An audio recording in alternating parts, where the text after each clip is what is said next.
strong in concentration and weak in energy, since concentration favors idleness. Agitation overpowers one strong in energy and weak in concentration, since energy favors agitation. But concentration coupled with energy cannot lapse into idleness, and energy coupled with concentration cannot lapse into agitation. So these two should be balanced. For absorption comes with the balancing of the two. Section 48. Again, concentration and faith should be balanced. One working on concentration needs strong faith, since it is with such faith and confidence that he reaches absorption. Then there is balancing of concentration and understanding. One working on concentration needs strong unification, since that is how he reaches absorption. And one working on insight needs strong understanding, since that is how he reaches penetration of characteristics. But with the balancing of the two he reaches absorption as well. Section 49. Strong mindfulness, however, is needed in all instances. For mindfulness protects the mind from lapsing into agitation through faith, energy and understanding, which favor agitation, and from lapsing into idleness through concentration, which favors idleness. So it is as desirable in all instances as a seasoning of salt in all sauces, as a prime minister in all the king's business. Hence it is said in the commentaries, DA 788, MAI 292, etc. Closing square bracket. And mindfulness has been called universal by the Blessed One. For what reason? Because the mind has mindfulness as its refuge, and mindfulness is manifested as protection, and there is no exertion and restraint of the mind without mindfulness. Single quote. Section 50. 3. Skill in the sign is skill in producing the as yet unproduced sign of unification of mind through the earth KASIÓA, etc. And it is skill in developing the sign when produced, and skill in protecting the sign when obtained by development. The last is what is intended here. Section 51. 4. How does he exert the mind on an occasion when it should be exerted? When his mind is slack with overlaxness of energy, etc. Then, instead of developing the three enlightenment factors beginning with tranquility, he should develop those beginning with investigation of states. For this is said by the Blessed One. Because, suppose a man wanted to make a small fire burn up, and he put wet grass on it, put wet cow dung on it, put wet sticks on it, sprinkled it with water, and scattered dust on it, would that man be able to make the small fire burn up? No, venerable sir. So too, because, when the mind is slack, that is not the time to develop the tranquility enlightenment factor, the concentration enlightenment factor, or the equanimity enlightenment factor. Why is that? Because a slack mind cannot well be roused by those states. When the mind is slack, that is the time to develop the investigation of states enlightenment factor, the energy enlightenment factor, and the happiness enlightenment factor. Why is that? Because a slack mind can well be roused by those states. Because, suppose a man wanted to make a small fire burn up, and he put dry grass on it, put dry cow dung on it, put dry sticks on it, blew on it with his mouth, and did not scatter dust on it, would that man be able to make that small fire burn up? Yes, venerable sir. SV 112. Section 52. And here the development of the investigation of states enlightenment factor, etc. should be understood as the nutriment for each one respectively, for this is said. Because there are profitable and unprofitable states, reprehensible and blameless states, inferior and superior states, dark and bright states, the counterpart of each other. Wise attention, much practice therein, is the nutriment for the arising of the unarisen investigation of states enlightenment factor, or leads to the growth, fulfillment, development and perfection of the arisen investigation of states enlightenment factor. Likewise, because there is the element of initiative, the element of launching, and the element of persistence. Wise attention, much practice therein, is the nutriment for the arising of the unarisen energy enlightenment factor, or leads to the growth, fulfillment, development and perfection of the arisen energy enlightenment factors. Likewise, because there are states productive of the happiness enlightenment factor. Wise attention, much practice therein, is the nutriment for the arising of the unarisen happiness enlightenment factor, or leads to the growth, fulfillment, development and perfection of the arisen happiness enlightenment factor. SV 104. Section 53.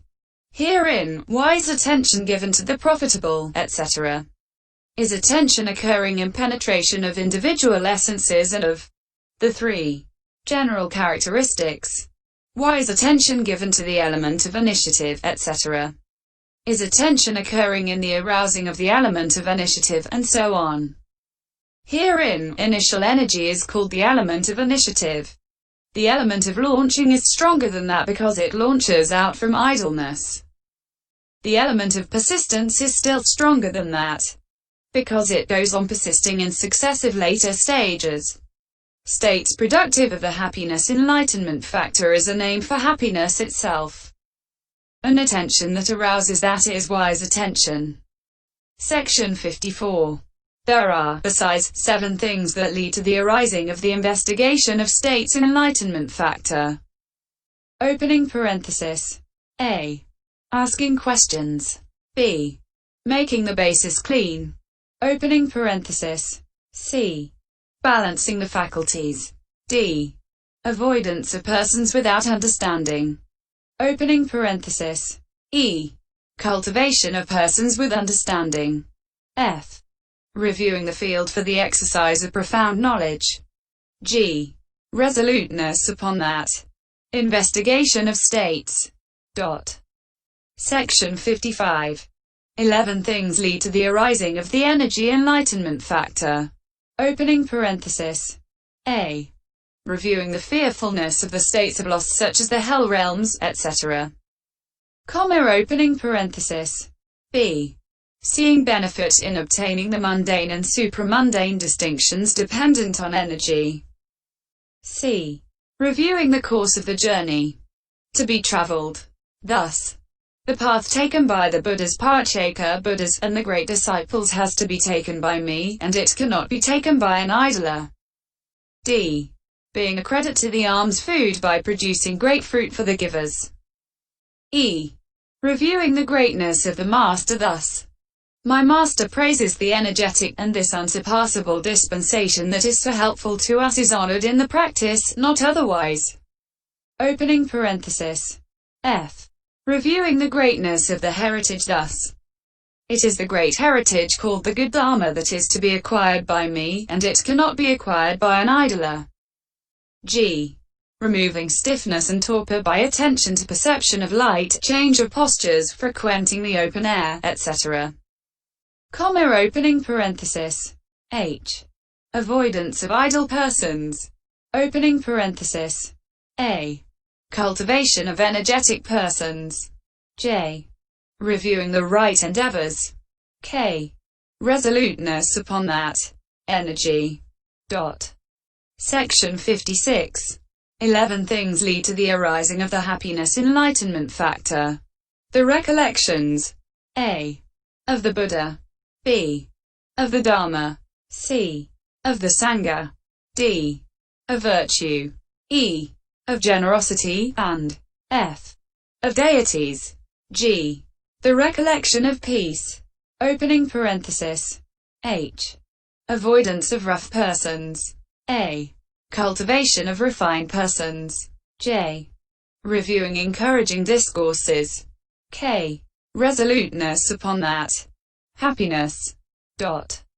So by arousing these things in these ways he develops the investigation of states enlightenment factor, and the others.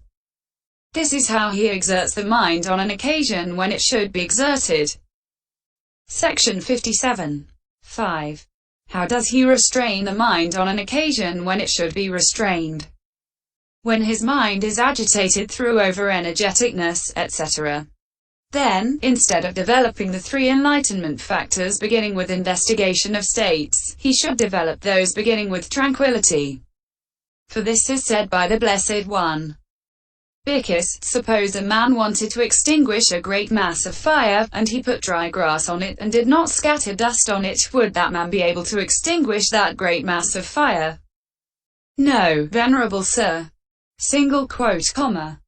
So too, because, when the mind is agitated, that is not the time to develop the investigation of states enlightenment factor, the energy enlightenment factor or the happiness enlightenment factor. Why is that? Because an agitated mind cannot well be quieted by those states. When the mind is agitated, that is the time to develop the tranquility enlightenment factor, the concentration enlightenment factor and the equanimity enlightenment factor. Why is that? Because an agitated mind can well be quieted by those states. Single quote. Because, suppose a man wanted to extinguish a great mass of fire, and he put wet grass on it and scattered dust on it, would that man be able to extinguish that great mass of fire? Yes, venerable sir. SV 114. Section 58.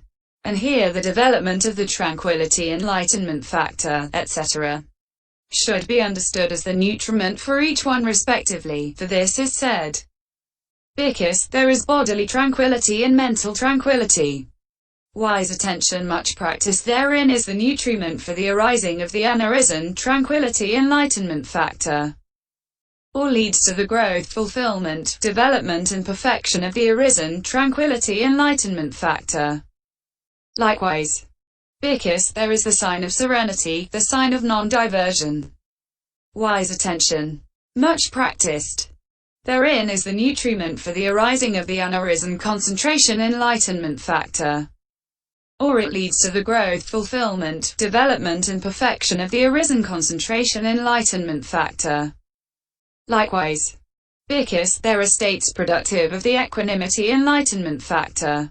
Wise attention, much practiced therein is the nutriment for the arising of the unarisen equanimity enlightenment factor, or it leads to the growth, fulfillment, development and perfection of the arisen equanimity enlightenment factor.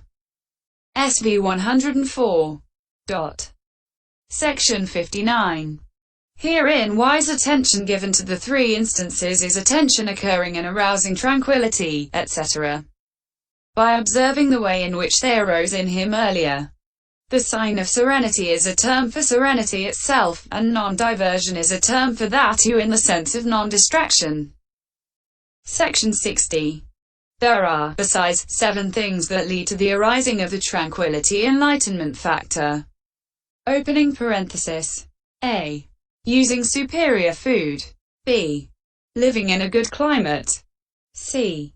Maintaining a pleasant posture. D. Keeping to the middle. E. Avoidance of violent persons. F. Cultivation of persons tranquil in body. G. Resoluteness upon that tranquility. Section 61. 11 things lead to the arising of the concentration enlightenment factor.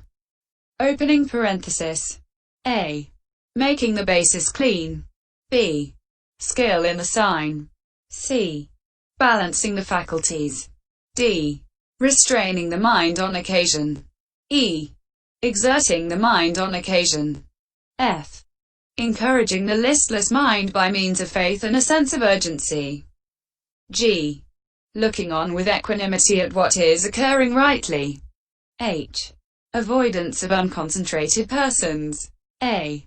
Cultivation of concentrated persons. J. Reviewing of the jhanas and liberations. K. Resoluteness upon that concentration. Section 62. 5 things lead to the arising of the equanimity enlightenment factor. Opening parenthesis. A. Maintenance of neutrality towards living beings. Opening parenthesis. B. Maintenance of neutrality towards formations. Inanimate things. Semicolon. Opening parenthesis. C. Avoidance of persons who show favoritism towards beings and formations. Opening parenthesis. D. Cultivation of persons who maintain neutrality towards beings and formations. Opening parenthesis. E. Resoluteness upon that. Equanimity. So by arousing these things in these ways he develops the tranquility enlightenment factor, as well as the others. This is how he restrains the mind on an occasion when it should be restrained. Section 63. 6. How does he encourage the mind on an occasion when it should be encouraged? When his mind is listless owing to sluggishness in the exercise of understanding or to failure to attain the bliss of peace, then he should stimulate it by reviewing the 8 grounds for a sense of urgency. These are the 4, namely, birth, aging, sickness, and death, with the suffering of the states of loss as the 5th, and also the suffering in the past rooted in the round of rebirths, the suffering in the future rooted in the round of rebirths, and the suffering in the present rooted in the search for nutriment. And he creates confidence by recollecting the special qualities of the Buddha, the Dharma, and the Sangha. This is how he encourages the mind on an occasion when it should be encouraged. Section 64. 7. How does he look on at the mind with equanimity on an occasion when it should be looked on at with equanimity? When he is practicing in this way and his mind follows the road of serenity, occurs evenly on the object, and is unidle, unagitated and not listless, then he is not interested to exert or restrain or encourage it. He is like a charioteer when the horses are progressing evenly. This is how he looks on at the mind with equanimity on an occasion when it should be looked on at with equanimity. Section 65. 8. Avoidance of unconcentrated persons is keeping far away from persons who have never trodden the way of renunciation, who are busy with many affairs, and whose hearts are distracted. Section 9. Cultivation of concentrated persons is approaching periodically persons who have trodden the way of renunciation and obtained concentration. Section 10. Resoluteness upon that is the state of being resolute upon concentration. The meaning is giving concentration importance, tending, leaning and inclining to concentration. This is how the tenfold skill in concentration should be undertaken. Section 66. Any man who acquires this sign, this tenfold skill, will need to heed in order for absorption to gain, thus achieving his bolder goal. But if in spite of his efforts no result comes that might requite his work, still a wise wight persists, never this task relinquishing, sincero, if he gives up, thinking not to continue in the task, never gains distinction here, no matter how small at all. A man wise in temperament 17 notices how his mind inclines. Energy and serenity. Always he couples each to each. Now, his mind, seeing that it holds back, he prods, now the restraining rein tightening, seeing it pull too hard, guiding with even pace the race. Well-controlled bees get the pollen. Well-balanced efforts meet to treat. Leaves, thread, and ships, and oil tubes too, gain thus not otherwise the prize. Let him set aside this lax also this agitated state, steering here his mind at the sign as the bee and the rest suggest. Opening square bracket. The 5 similes. Section 67. Here is the explanation of the meaning. When a too clever bee learns that a flower on a tree is blooming, it sets out hurriedly, overshoots the mark, turns back, and arrives when the pollen is finished. And another, not clever enough bee, who sets out with too slow a speed, arrives when